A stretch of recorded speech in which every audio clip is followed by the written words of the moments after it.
सुना होगा, 2-4 लोग होंगे हैं जिन्होंने नहीं सुना होगा। किसने सुना? जरा हाथ खड़े करें। नरसिंह भक्त का नाम। अरे भैया नाम कटवा दी तुमने तो सबने, काफी लोगों ने सुना है नरसिंह जी का। भक्त नरसिंह भगवान के बड़े प्रिय भक्त थे कृष्ण जी के। उन्होंने राम नाम की माला जपी। ये माला नरसिंह ने जपी, ये माला नरसिंह ने जपी। भात भराए गोपाला, अरे भात भराओ गोपाला, भजेगा कोई देने वाला।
हम भी जप रहे हैं और तुम भी जप रहे हो। तुम अपने लिए बोलो, हम अपने लिए बोलेंगे।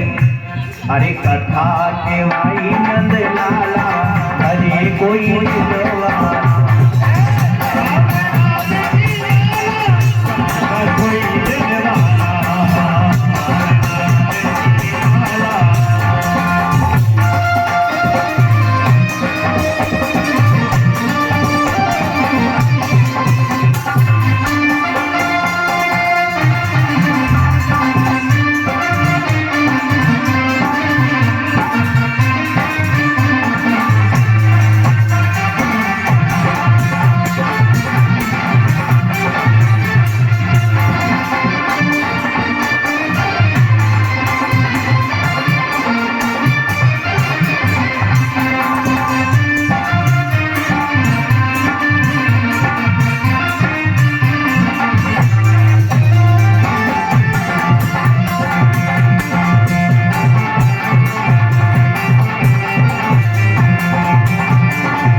नारद कयाधु को राम नाम का भजन सुनवा रहे हैं। किसको? कयाधु को। और ये कयाधु कौन है? एक राक्षस की पत्नी है। अब राक्षस की पत्नी के गर्भ में बालक किसका पल रहा है? राक्षस का। तो वो राक्षस ही होगा। जब देवर्षि नारद भगवान का भजन कर रहे थे तो कयाधु भगवान का भजन सुन रही थी। तो जब कयाधु भगवान का भजन सुन रही थी तो उसके गर्भ में जो बालक पड़ रहा था वो भी भगवान का बड़ा सुंदर तरीके से भजन को सुन रहा था। भारी प्रभाव बालक पर पड़ा। बालक पर जब भारी प्रभाव पड़ा तो उस बच्चे का जन्म हुआ। उस बच्चे का जब जन्म हुआ तो उस बच्चे का नाम पड़ा प्रहलाद। क्या नाम? प्रहलाद। अब जब बच्चे का नाम प्रहलाद पड़ गया तो इस कथा से थोड़ा ये ज्ञान प्राप्त होता है। हमें अपने बच्चों को अगर संस्कार देने हैं,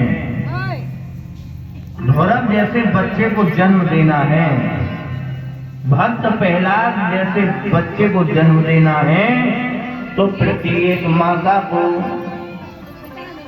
गर्भ अवस्था जब हो जाए, 5वां 6ठा महीना हो जाए तो प्रत्येक मैया को शुद्ध भोजन करना चाहिए, सुंदर गीता पुराण पढ़ने चाहिए।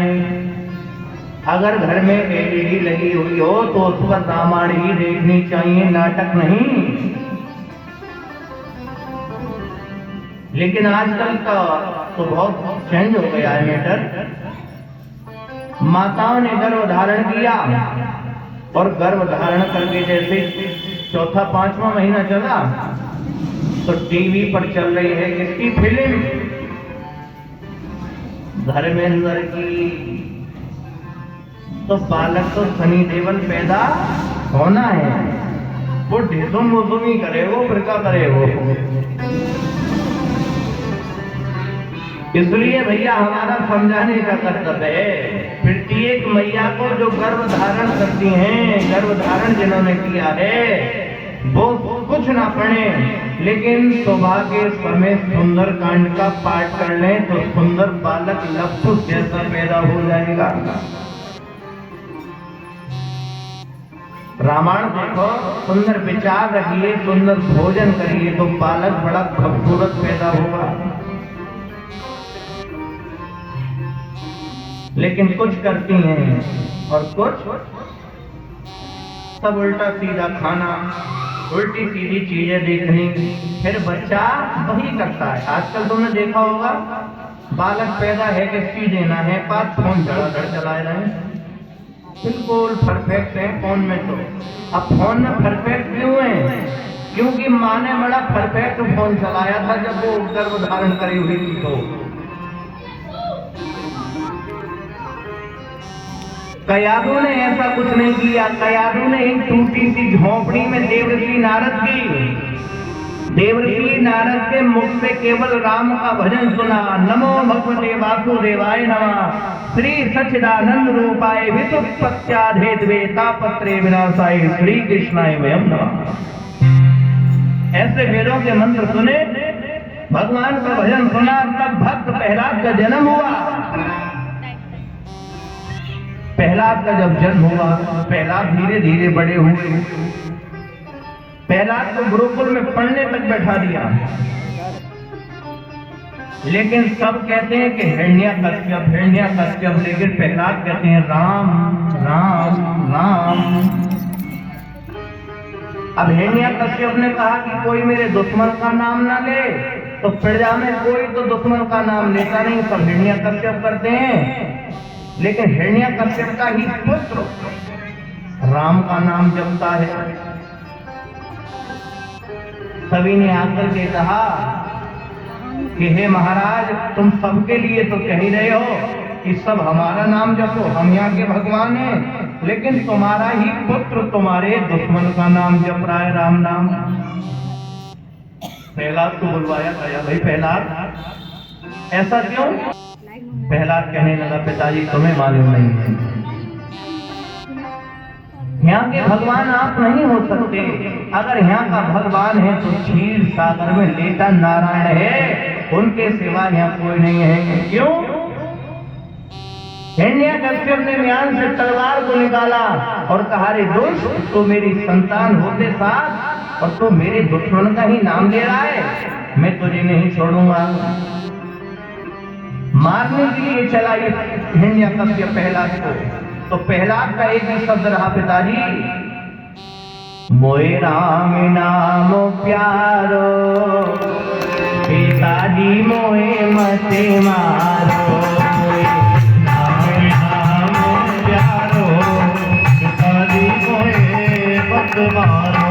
मोए राम नाम प्यारो, पिताजी मोए मत मारो। राम नाम प्यारो, पिताजी मोए मत मारो। पिताजी मुझे राम का नाम प्यारा है। प्रहलाद को मारने के लिए ऊंचे से पहाड़ों से भिगवाया प्रहलाद को।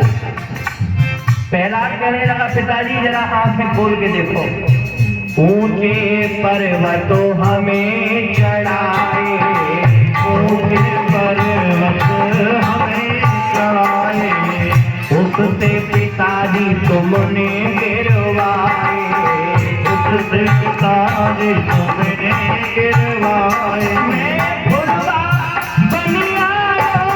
पिताजी मोए मत मारो।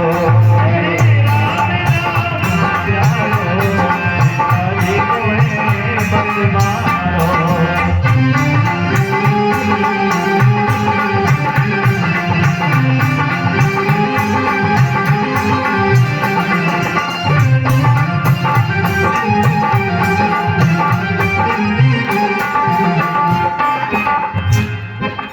प्रहलाद कहने लगा, पिताजी तुमने ऊंचे से पहाड़ों से मुझे फेंकवाया, लेकिन मैं फूल के समान हो गया। तेल गरम करवाए पिताजी आपने, उसमें मुझे डलवाया गया, लेकिन जो तेल गरम थे वो इतने